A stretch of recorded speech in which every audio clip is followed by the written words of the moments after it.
Je crois que je me définirais plutôt comme une entrepreneur sociale. Depuis que je suis étudiante, j'ai aimé monter des projets associatifs. Et là, notamment en ce moment, j'ai cofondé il y a quelques années une fondation qui s'appelle la Fondation Volt et qui finance des projets dans la transition écologique et sociale. Et j'ai également eu le plaisir de cofonder il y a 6 ans l'association Scolavi, dont je suis la directrice générale au quotidien. Et donc Scolavi, c'est cette association qui a pour ambition d'opérer un changement de paradigme important dans le système éducatif français, en plaçant au cœur du système éducatif, au cœur du parcours éducatif des enfants, ce qu'on appelle les compétences psychosociales. Donc, qui sont...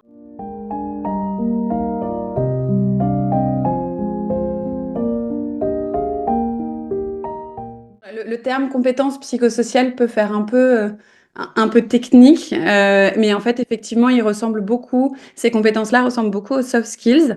On peut aussi les définir un peu comme un sac à dos de ressources, en fait, dont on pourrait équiper tous les enfants et qui comprendrait différentes familles de compétences qui vont les aider à être en bonne santé, à bien réussir à l'école puis dans leur vie professionnelle et à s'émanciper de potentielles inégalités qu'ils seraient en train de subir pendant leur enfance. Et donc très concrètement, dans ce sac à dos, on va trouver le fait d'apprendre à développer sa connaissance de soi et sa confiance en soi, le fait par exemple d'apprendre à connaître ce que sont les émotions, à quoi est-ce qu'elles servent et comment est-ce qu'on peut se ressourcer dans celles qui sont agréables ou réguler celles qui sont désagréables. Comment développer son esprit critique, comment développer sa capacité à demander de l'aide, sa capacité à coopérer, etc., etc. Donc, il y a trois grandes familles de compétences. Il y a des compétences cognitives qui vont être attenantes à tout ce qui est de l'ordre du fonctionnement de notre cerveau, des compétences émotionnelles, donc tout ce qui est attenant plutôt à la gestion de nos émotions et de notre stress, et puis enfin des compétences sociales de l'ordre de notre relation aux autres. Donc, il y a une dimension.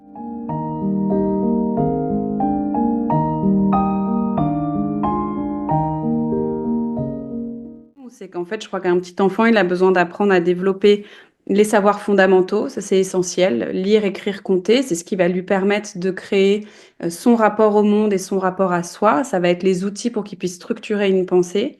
Et il faut aussi, et ça c'est ce qu'on a trop peu fait jusqu'à présent, qu'il apprenne à développer des outils de connaissance de lui-même et de liens positifs avec lui-même et avec les autres. Et ce qu'il est important peut-être de souligner et de dire, parce que ça, c'est vraiment un point qui est très peu perçu encore aujourd'hui, c'est que ces deux choses-là, elles sont complètement interreliées en fait. C'est pas du tout deux univers différents. C'est-à-dire que plus je vais développer des outils de l'ordre de la lecture, de l'écriture, des mathématiques, plus je vais développer certaines compétences psychosociales, parce que je vais développer ma confiance en moi, parce que je vais éprouver des émotions agréables en réussissant, en atteignant mes objectifs, etc. Et réciproquement, ces compétences dont je vous parle, elles vont aider aussi à mieux performer dans les fondamentaux, parce que je vais développer des capacités d'attention qui vont m'aider à mieux rentrer dans les apprentissages, parce que plus je sais gérer mes émotions et mon stress, plus je vais surmonter mes difficultés d'apprentissage ou les difficultés face à un examen. Si je sais demander de l'aide, ça va aussi m'aider à mieux réussir. Donc en fait, une métaphore qu'on pourrait avoir, c'est que c'est vraiment les deux jambes en fait qu'on peut souhaiter à nos enfants et qui, loin de devoir faire le choix entre l'une et l'autre, au contraire, on va poser un pied après l'autre et on marchera encore mieux, quoi. Voilà.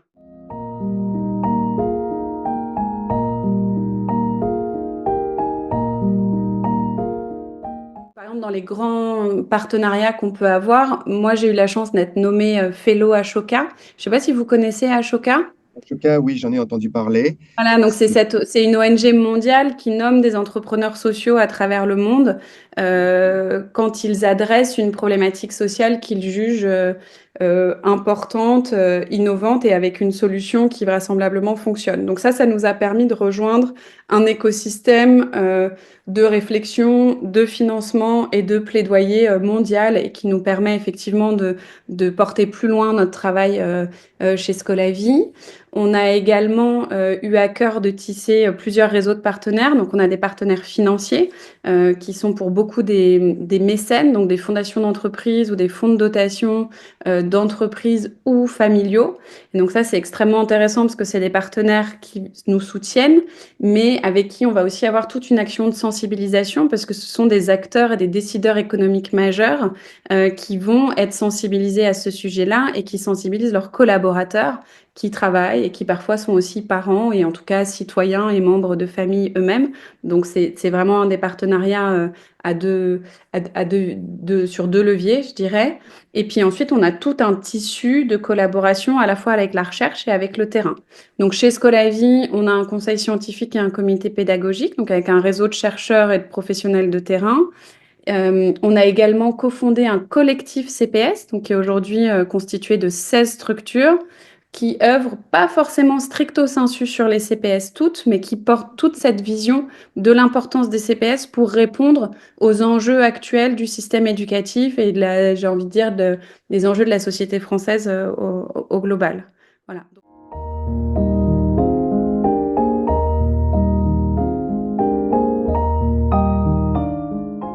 Évidemment, ça c'est le nerf de la guerre, si je puis dire, parce que nous, dans notre triptyque d'action, on a l'accompagnement au centre et l'accompagnement des professionnels. Donc aujourd'hui, Scolavi a collaboré avec 23 académies sur 30.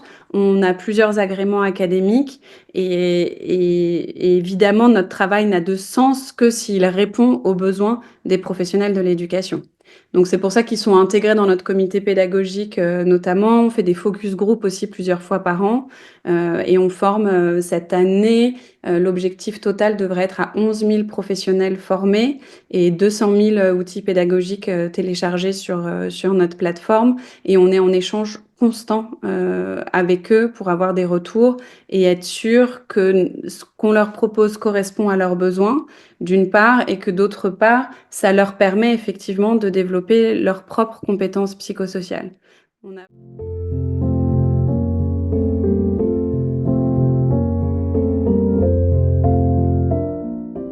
Si vous êtes un prof, il y a déjà deux grands chemins qui s'offrent à vous.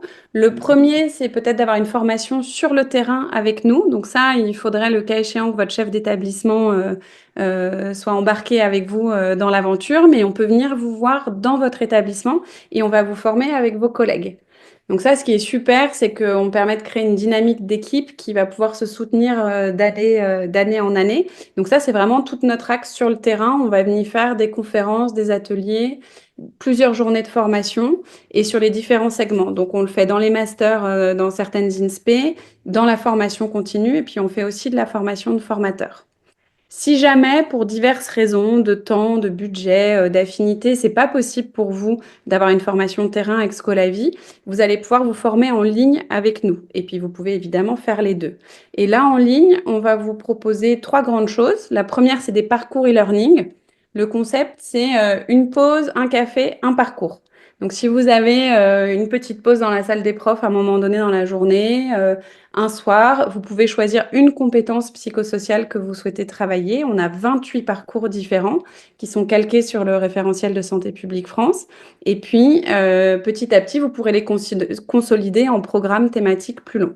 Mais c'est saucissonné, si je puis dire, en petits parcours de 20 à 30 minutes et avec toujours une partie théorique, une partie pratique entremêlées. Donc, on va toujours vous faire le lien avec la recherche. Toutes les activités qu'on vous propose sont scientifiquement validées. Mais par contre, c'est toujours très pratico-pratique. Donc, quand vous refermez votre ordi, vous repartez avec des idées de choses que vous allez pouvoir faire avec vos élèves. Si vous vous dites que c'est un peu dur de se motiver tout seul à se lancer sur un parcours e-learning, de réfléchir à quand trouver du temps, on vous propose aussi des webinaires. Donc ça, c'est toutes les 2 semaines, ça dure 1 heure et demie et à nouveau, ils peuvent se vivre indépendamment. Donc chaque webinaire explore une CPS. Et là, ce qui est sympa, c'est que c'est dans votre agenda. Donc vous avez rendez-vous avec vous-même et avec d'autres collègues que vous connaissez pas encore, mais en général, vous êtes une petite centaine à chaque fois à assister au webinaire et ça vous permet aussi d'être porté et stimulé par d'autres collègues qui sont dans cette même démarche que vous. Et puis enfin, la troisième chose qu'on vous propose, c'est des outils pédagogiques donc qui sont téléchargeables gratuitement sur notre site. qu'on prend sur le site, mais c'est des outils papier-crayon. C'est vraiment, des outils qui, en général, font 4 pages. Vous avez 2 pages de notices et 2 pages d'outils et qui vont permettre de travailler, telle ou telle notion. Donc en général, en 15-20 minutes, vous pouvez appréhender l'outil et là, vous allez trouver, par exemple, des jeux autour des forces pour aider les élèves à découvrir leurs forces et développer leur confiance en eux, des activités pour faire des pauses attentionnelles, pour remobiliser l'attention de vos apprenants, des activités pour aider à créer du lien entre les élèves.